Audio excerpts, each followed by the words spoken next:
This example asks us to use the table feature on our calculator to evaluate a function at several different values. The instructions for doing this you will find in your notes up above. For this particular problem, it says the elevation E in meters above sea level at which the boiling point of a certain liquid is T degrees Celsius is given by the function E of t equals 1300 times 90 minus t plus 500 times 90 minus t all squared. The first thing we would want to do on our calculator is we would actually want to enter that function into our calculator. Now, to do that, we cannot use the variable t. So in our calculator, this would look more like y1 equals the 1300 90 minus x, and then plus 500, and then 90 minus x squared. So let's go do that on our calculator. Go to the y equals button. If you have a function in there, clear it out.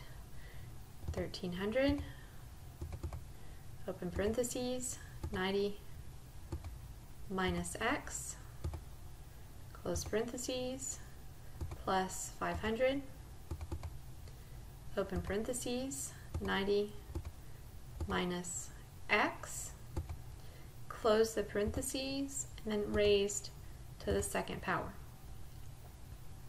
From here, we would want to press second graph. That would send us to our table. On here, if there are already values in your table, one of the things you need to make sure of is that you can enter desired values. As the table is standing, you see that the values of x are already chosen for you. You have 0, 1, 2, 3. These are not the values that we're going to be wanting to plug in.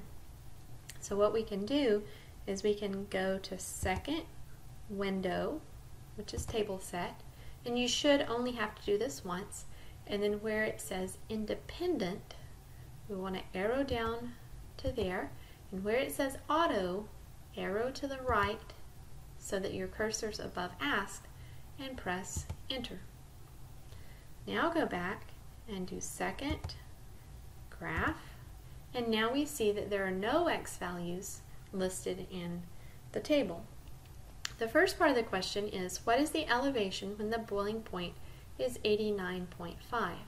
In this case, the calculator is going to take 89.5 and substitute it where the x's are.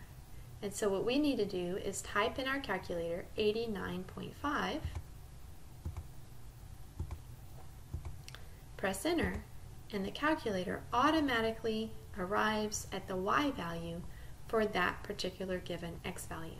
So all you would need to do here is say that your elevation E would equal 775. Look back in your problem and see if they gave you any type of measure. It said that the elevation E is in meters, and so that would be the proper way to write your answer. Second part of the problem asks, what is the elevation at a boiling point of 90.1 degrees? So we simply go in and do 90.1, press enter. The calculator automatically tells us what that y value would be. In that particular case, we would have E equals negative 125 meters.